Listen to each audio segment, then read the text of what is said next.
12월 11일 토요일 아침입니다. 출애굽기 29장을 읽고 부드러움의 권위라고 하는 제목으로 오늘 묵상을 나누겠습니다. 먼저 말씀을 읽습니다.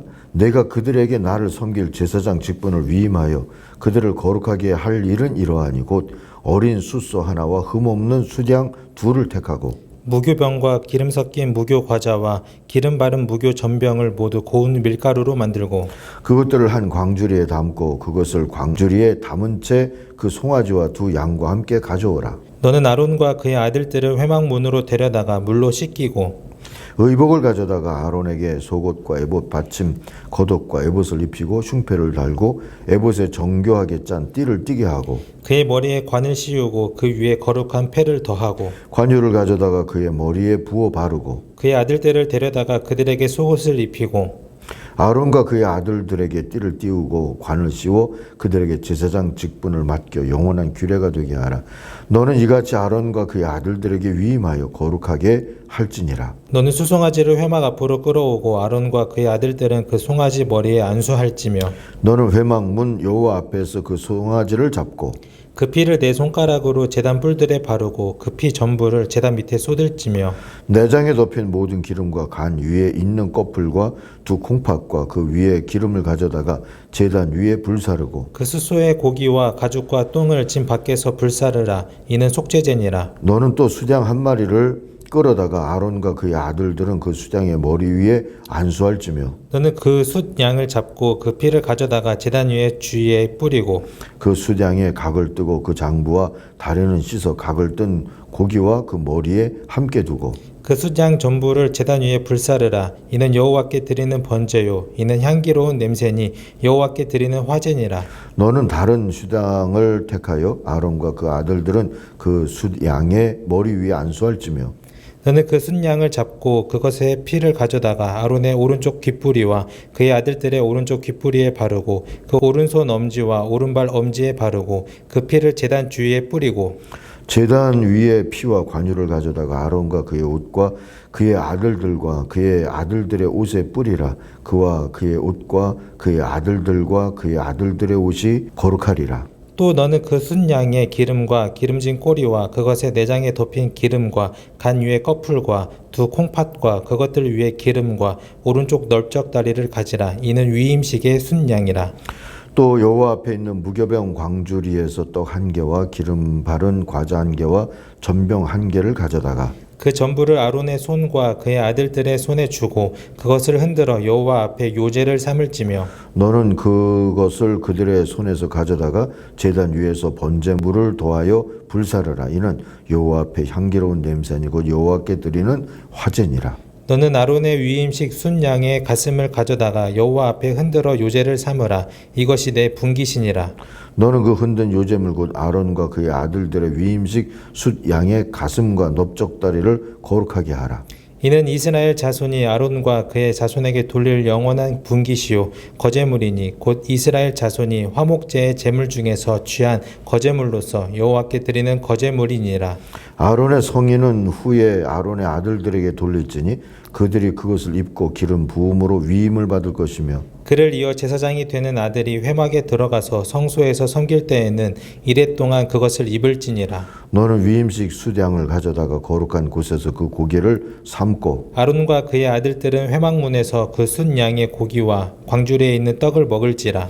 그들은 속죄물 곧 그들을 위임하여 그들을 거룩하게 하는 데 쓰는 것을 먹되 타인은 먹지 못할지니 그것이 거룩하기 때문이라. 위임식 고기나 떡이 아침까지 남아있으면 그것을 불에 사를지니 이는 거룩한즉 먹지 못할지니라. 너는 내가 네게 한 모든 명령대로 아론과 그의 아들들에게 그같이 하여 이레 동안 위임식을 행하되 매일 숫송아지 하나로 속죄하기 위하여 속죄제를 드리며 또 제단을 위하여 속죄하여 깨끗하게 하고 그것에 기름을 부어 거룩하게 하라. 너는 이레 동안 제단을 위하여 속죄하여 거룩하게 하라. 그리하면 지극히 거룩한 제단이 되리니 제단에 접촉하는 모든 것이 거룩하리라. 내가 제단 위에 드릴 것은 이러하니라. 매일 1년 된 어린 양 2마리니 한 어린 양은 아침에 드리고 한 어린 양은 저녁 때 드릴지며 한 어린 양의 고운 밀가루 10분의 1 에바와 찌은 기름 4분의 1 흰을 더하고 또 전제로 포도주 4분의 1 흰을 더할지며 한 어린 양은 저녁 때에 드리되 아침에 한 것처럼 수제와 전제를 그것과 함께 드려 향기로운 냄새가 되게 하여 여호와께 화제로 삼을지니 이는 너희가 대대로 여호와 앞 회막문에서 늘 드릴 번제라. 내가 거기서 너희와 만나고 내게 말하리라. 내가 거기서 이스라엘 자손을 만나리니 내 영광으로 말미암아 회막이 거룩하게 될지라. 내가 그 회막과 제단을 거룩하게 하며 아론과 그의 아들들도 거룩하게 하여 내게 제사장 직분을 행하게 하며 내가 이스라엘 자손 중에 거하여 그들의 하나님이 되리니 그들은 내가 그들의 하나님 여호와로서 그들 중에 거하려고 그들을 애굽 땅에서 인도하여 낸 줄을 알리라. 나는 그들의 하나님 여호와니라. 아멘. 11절부터 14절을 이렇게 요약합니다. 회막 어기 주 앞에서 숫소를 잡아라. 그리고 그 숫소에 피를 받아다가 너의 손가락으로 제단의 뿔에 바르고 나머지 피는 모두 제단 밑에 부어라. 이것이 바로 속죄의 제사이다. 4절 이하를 먼저 한번 읽어보면은요, 아론과 아들들의 제사장 위임식은 예복을 갖추어 입는 것부터 시작이 됐어요. 이 29장 전체가 아론과 아들들에 대한 제사장 위임식 얘기입니다. 너는 아론과 그의 아들들을 회막 어기로 데리고 와서 목욕하게 하고 의복을 가져다가 속옷과 에봇 밑에 있는 겉옷, 에봇과 가슴바지를 아론에게 입게 하고 정교하게 짠 에봇 띠를 띠게 하여라. 너는 그의 머리에 관을 씌우고 그 관 위에 성직패를 붙여라. 그리고 거룩하게 구별하는 데 쓰는 기름을 가져다가 그의 머리 위에 부어 그를 거룩하게 구별하여라. 자, 옷을 입고 관을 쓰고 표를 붙이고 그리고 기름을 붓는 이 모습을 하고 난 다음에 이렇게 잘 차려입고 가장 먼저 한 일이 아이러니하게도 소를 잡는 일이었어요. 제사를 드릴 때는 항상 제사 드리는, 그러니까 제사장이어서 소를 잡은 게 아니라 자기를 드리는 거기 때문에, 이건 제사장의 위임식이기 때문에 제사를 드리는 사람이 늘 짐승을 잡았죠.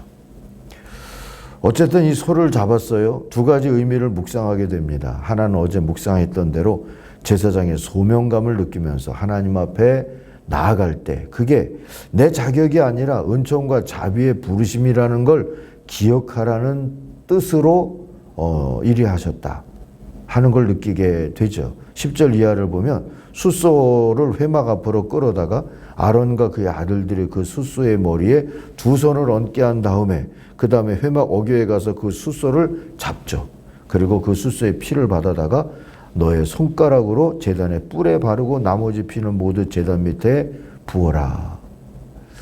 자, 속죄제를 드리라는 분부였어요. 제사장이 위임식을 하면서 가장 먼저 하는 일이 바로 소를 잡아서 속죄제를 드린 것이다. 이게 의미가 있죠. 소명을 따라 제사장이 됐지만 여전히 하나님 앞에서는 죄인이고 죄를 속한 후에야 이 소명을 감당할 수 있었다는 의미입니다. 그리고 그 다음에 수량을 잡아서 이번엔 번제를 드리죠. 헌신과 충성의 다짐을 하는 겁니다. 그 다음에 또 한 마리를 잡아서 이번에는 19절 후반절부터 봅니다. 아론과 그의 아들들이 그 수량의 머리 위에 손을 얹게 한 다음에 그 수량을 잡고 피를 받아서 아론의 오른쪽 귓볼과 그의 아들들의 오른쪽 귓볼에 바르고 오른쪽 엄지와 오른발 엄지에도 바르는 거죠.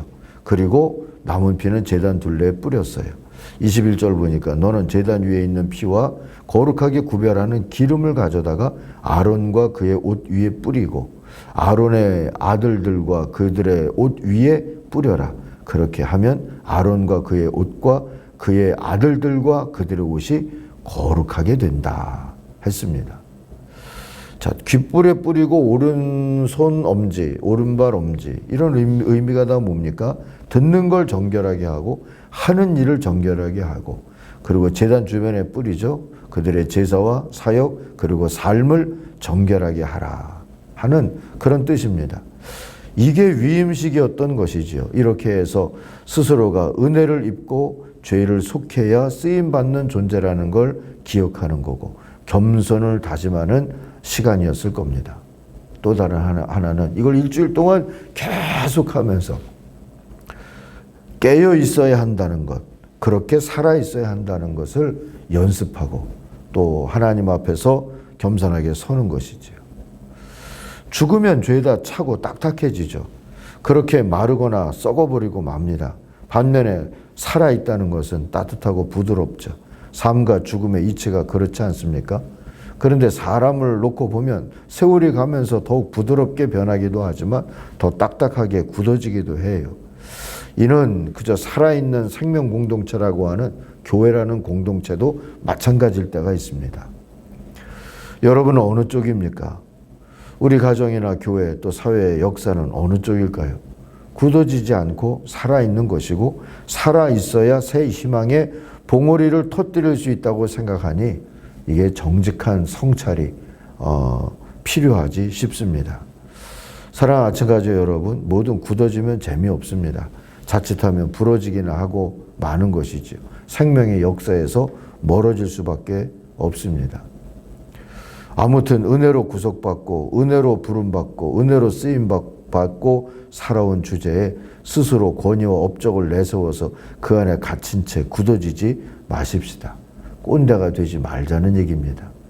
이게 위임식에서 하나는 거룩하고 겸손하게 구분하고 또 하나는 매일 이 일을 일주일 동안 하면서 그 거룩함으로 깨어있게 하려고 하셨던 하나님이 이 위임식을 통하여서 우리에게도 교훈해 주신 그런 소명을 감당하는 순종의 의미다 하는 걸 우리가 한번 오늘 또 마음에 새기십시다.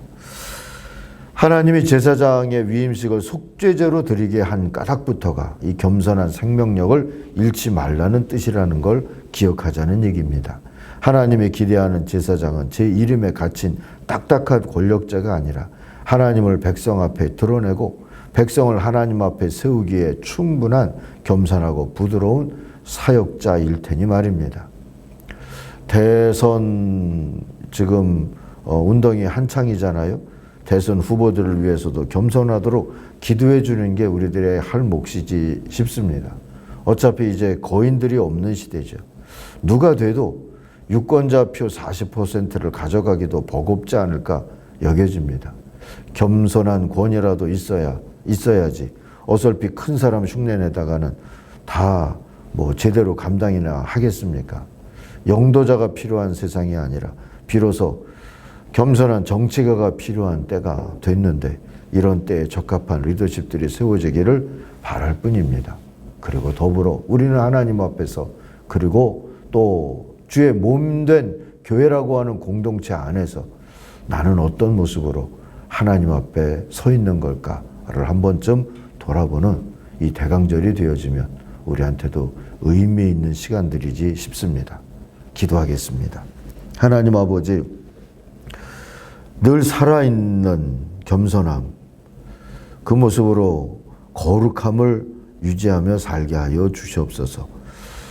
이 땅에 리더십이 되고자 하는 자들을 하나님 겸손의 영으로 이끌어 주옵소서. 교회 리더십들도 겸손으로 거룩할 수 있게, 그래서 부드러울 수 있게, 하나님의 쓰시기에 합당할 수 있게, 하나님 앞에 서서 하나님으로 하여금 하나님의 백성들과 교회를 늘 기억하게 만들 수 있게 그 사역을 감당할 수 있도록 주님 인도하여 주옵소서. 예수님의 이름으로 기도하옵나이다. 아멘. 하늘에 계신 우리 아버지, 아버지의 이름을 거룩하게 하시며 아버지의 나라가 오게 하시며 아버지의 뜻이 하늘에서와 같이 땅에서도 이루어지게 하소서. 오늘 우리에게 일용할 양식을 주시고 우리가 우리에게 잘못한 사람을 용서하여 준 것 같이 우리 죄를 용서하여 주시고 우리를 시험에 빠지지 않게 하시고 악에서 구하소서. 나라와 권능과 영광이 영원히 아버지의 것입니다. 아멘. 각자 기도하겠습니다.